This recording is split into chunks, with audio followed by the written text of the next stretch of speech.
Wow, another video shot back to back in this crappy hotel in Nagoya. Actually, it's not a crappy hotel, it's a very good hotel. Very affordable too, but it's just so small. Anyway, today I want to talk about this interesting thing. This is just my opinion. Maybe some of you don't agree with me, and if you don't, just let me know why. But I think in jazz music, in bebop, gypsy jazz, swing music, all of that, minor songs tend to be easier than major songs. And the reason why is if you have a minor chord and you play its corresponding scale or arpeggio, corresponding scales, there can be different options. Well, that sounds good in itself already. Then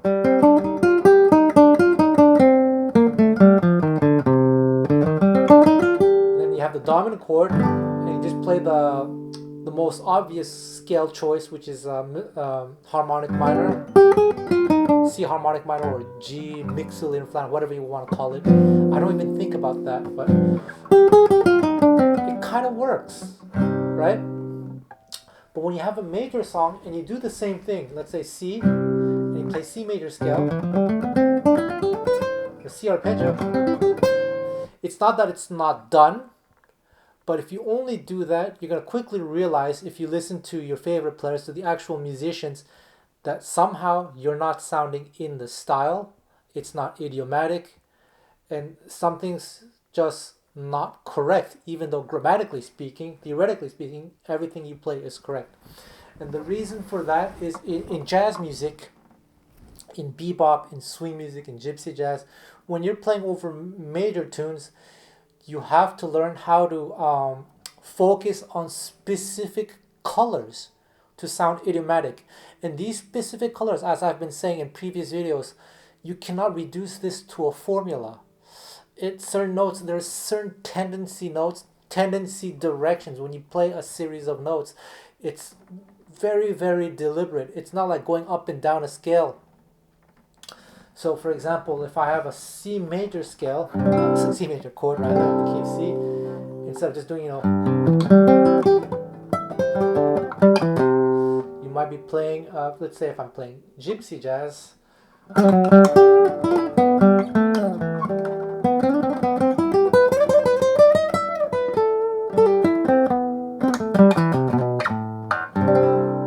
playing more bebop-ish.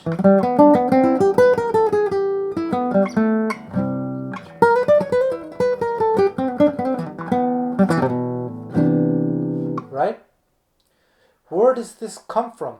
Well, this comes from studying the tradition, listening to your favorite players and figuring out what they are doing. Same thing, that's just over one chord, but if you have a 2-5-1, it's about knowing, if you just play, Dorian, then mixolydian, it doesn't sound jazzy, but if you do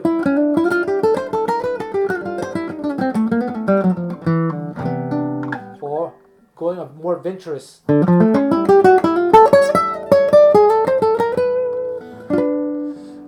or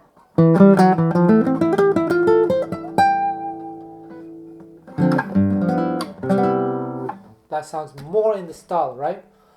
This cannot be reduced to scales or arpeggios. It's rather many different concepts together to form a coherent line. But I'm not thinking concepts either. What it is I studied a lot of vocabulary. I listened to so much music. But you might be thinking, oh, I'm just playing licks. No, because I can manipulate everything in the moment to get different results. So play a D minor, just do like D minor and G7. Okay, let's see what happens. It's going to be hard for me to play with this. I have to play very quiet. The neighbors can hear me.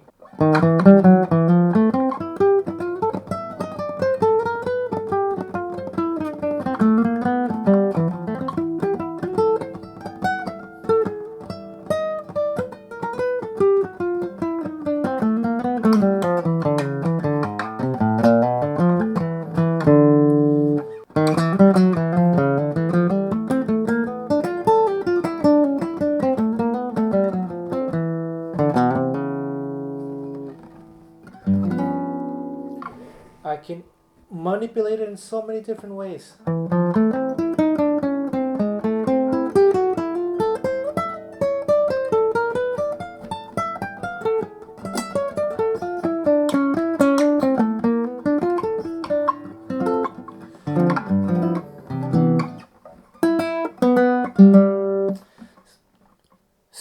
it's not just licks. In the beginning, yes, it could be licks.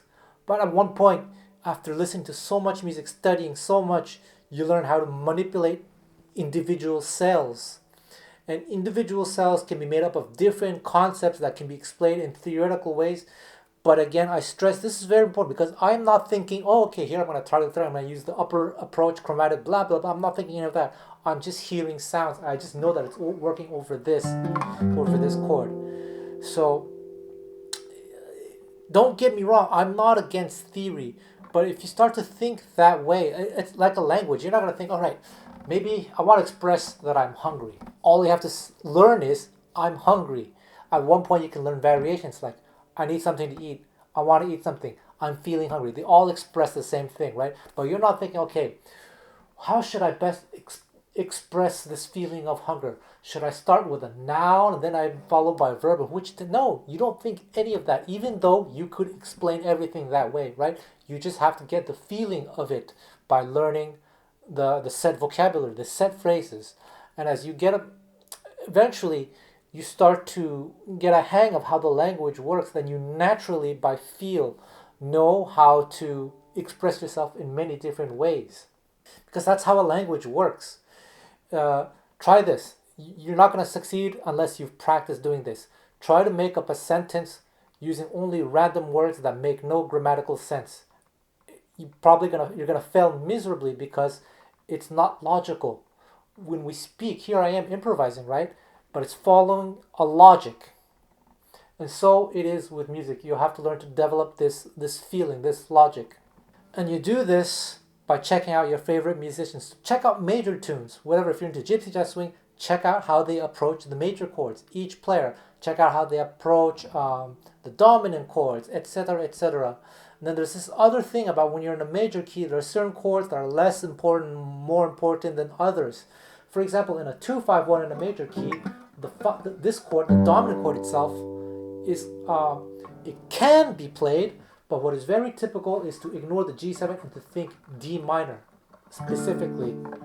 That's what a lot of jazz musicians did, like Louis Armstrong over a G7.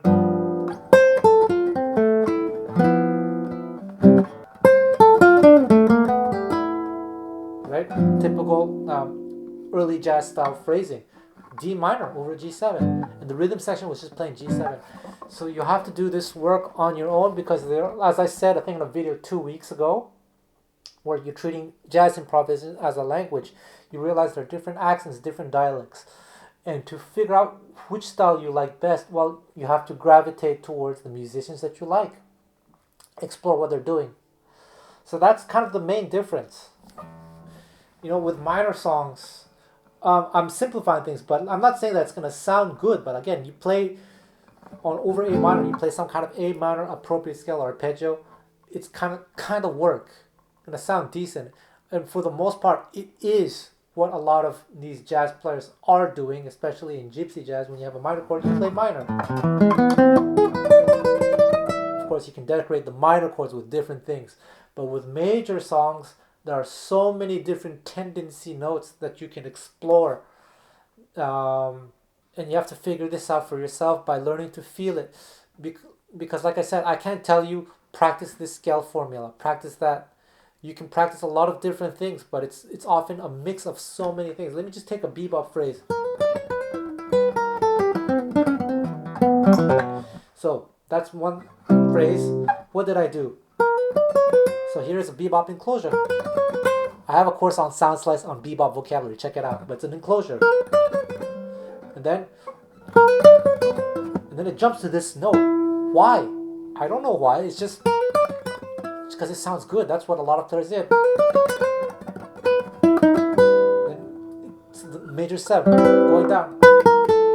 And then it's a C major arpeggio. C major 7 arpeggio. And then here.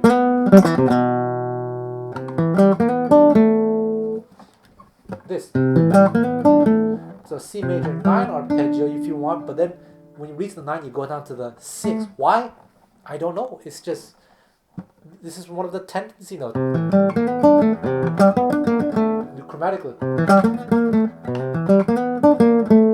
So many different variations that you can only learn by doing the work yourself. This is why a lot of beginner students have trouble getting to the more intermediate levels, because they only want formulas. Just give me a formula and I'll practice.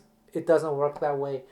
And this is what prevents everyone from reaching that next step, is to do this work yourself, unfortunately.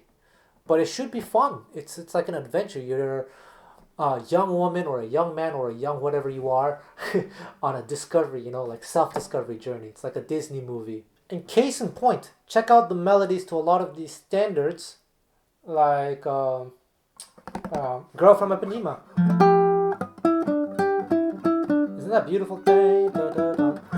It's targeting the F major 9.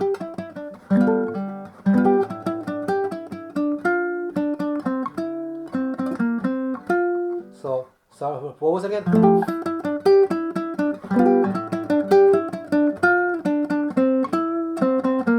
Just like over the 2-5-1. It's very diatonic, but it's targeting very specific notes.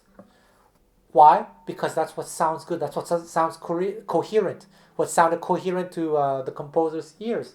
Take another melody like Out of Nowhere. Look, so the first chord is G, but it's outlining a D triad. Playing D triad. Well, I don't know if the composer is thinking, I'm going to think D triad. No, he's just thinking of melody.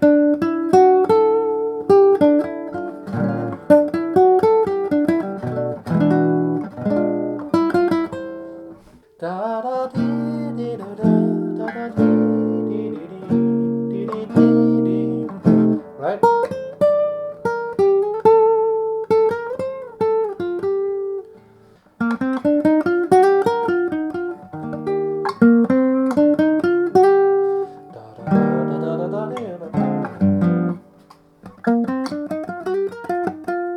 It's just a major scale, but it's starting on a specific note, starting on this, on the pickup here, and on the 1, it's on the 6.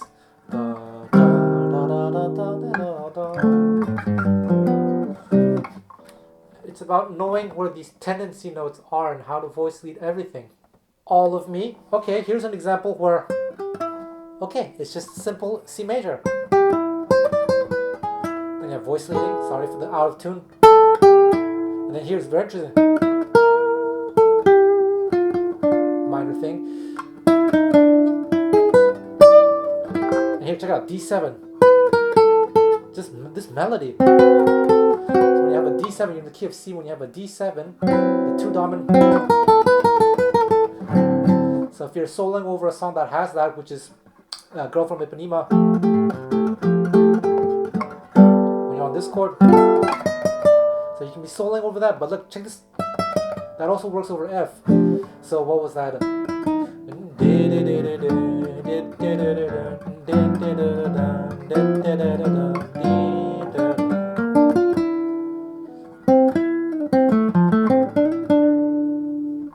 So that's the key to understanding how to solo over major tunes. Check out your favorite players' tendency notes, what they're doing. And then that's how you're going to get closer to sounding in the style idiomatic.